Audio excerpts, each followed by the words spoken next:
తిరుమల కలియుగ ప్రత్యక్ష దైవమైన వెంకటేశ్వర స్వామి కొలువై ఉన్న కలియుగ వైకుంఠం అండి తిరుమల దర్శనానికి వచ్చినట్లయితే మీరు ముందుగా దర్శించుకోవాల్సింది శ్రీ ఆది వరాహ నరసింహస్వామి దేవాలయం అండి. దీన్నే భూవరాహ నరసింహస్వామి దేవాలయం అని కూడా అంటారు. ఈ ఆలయంలో స్వామివారిని దర్శించుకున్నాకే మనం తిరుమల వెంకటేశ్వర స్వామి దర్శనానికి వెళ్ళాలి. అప్పుడే మన కోరిన కోరికలు తీరుతాయంటారు. అలాగే మన యాత్రా ఫలితం కూడా దక్కుతుందంటారండి. అసలు ముందుగా మనం ఈ వరాహ నరసింహస్వామి దేవాలయం ఎందుకు దర్శించుకోవాలి అన్న విషయాన్ని ఇప్పుడు మనం తెలుసుకుందాము.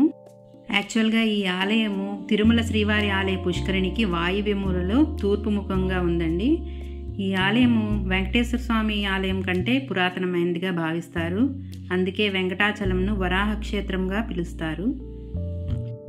తిరుమలలో తయారైన ప్రసాదాలన్నీ కూడా ముందుగా ఈ వరాహ నరసింహస్వామి ఆలయంలో నైవేద్యం చూపించాకే తిరుమల వెంకటేశ్వర స్వామి ఆలయానికి తీసుకెళ్తారంటండి. అంతటి ప్రత్యేకత ఉంది ఈ ఆలయానికి. పూర్వము హిరణ్యాక్షుడనే రాక్షసుడు భూమిని అపహరించి సముద్రంలో దాక్కున్నాడట. అప్పుడు లోకమంతా జలమయం అయిపోయింది. అప్పుడు దేవతలంతా శ్రీ మహావిష్ణువుకు వేడుకొనగా శ్రీ మహావిష్ణువు వరాహ అవతారం దాల్చి సముద్ర జలాల్లో దాగి ఉన్న హిరణ్యాక్షుణ్ణి యుద్ధంలో సంహరించి భూమిని జలాల మీదకు తీసుకొచ్చి నిలిపాడట. ఆ విధంగా విష్ణుమూర్తి వరాహ నరసింహ అవతారంలో తిరుమలలో కొలువై ఉన్నారంట. అందుకే వరాహ క్షేత్రంగా తిరుమలకు పేరు.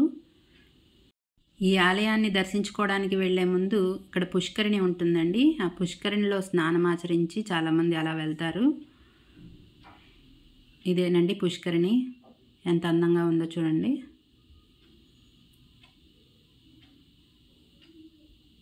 ఇక్కడ గేట్ నెంబర్ 6 అని ఉంటుందండి. ఆ గేట్ నెంబర్ 6కి తిన్నగా వెళ్తే మనకి వరాహ నరసింహస్వామి దేవాలయం కనిపిస్తుంది. అదేనండి వరాహ నరసింహస్వామి దేవాలయము. చూడండి, ఇక్కడ కోనేరులోని అందరూ స్నానాలు చేస్తున్నారు. శ్రీ మహావిష్ణువు వరాహ నరసింహావతారంలో భూలోకంలో సంచరిస్తూ ఉన్న సమయంలో అప్పుడే వైకుంఠం నుండి శ్రీనివాసుడిగా భూమి మీద అడుగుపెట్టిన శ్రీమన్నారాయణుడు తొలిసారిగా వరాహస్వామిని కలుసుకున్నాడంట. కలియుగాంతం వరకు ఇక్కడే ఈ కొండలపైనే నివాసం ఉండదలిచానని, కాబట్టి అక్కడ కొంత స్థలాన్ని ఇమ్మని అడిగారట. అప్పుడు వరాహస్వామి అలాగే ఇస్తాను కానీ కొంత మూల్యాన్ని చెల్లించాలని కోరారంట. దానికి శ్రీనివాసుడు, నా దగ్గర ఇప్పుడు శ్రీ అంటే ధనం లేదు, కానీ దానికి ప్రతీకగా నా దగ్గరకు నా దర్శనానికి వచ్చిన భక్తులు ముందుగా నిన్ను దర్శించి నీ అనుమతితోనే నన్ను సందర్శించుకునేలా ఏర్పాటు చేస్తానని వాగ్దానం చేశారట. అప్పుడు 100 అడుగుల స్థలాన్ని వరాహస్వామి వారు శ్రీనివాసునికి ఇచ్చినట్టు పురాణాలు చెప్తున్నాయి. శ్రీవారు వరాహ నరసింహస్వామికి మాట ఇచ్చారంటే ఆ మాటను నిలిపే బాధ్యత మనకి ఉంది.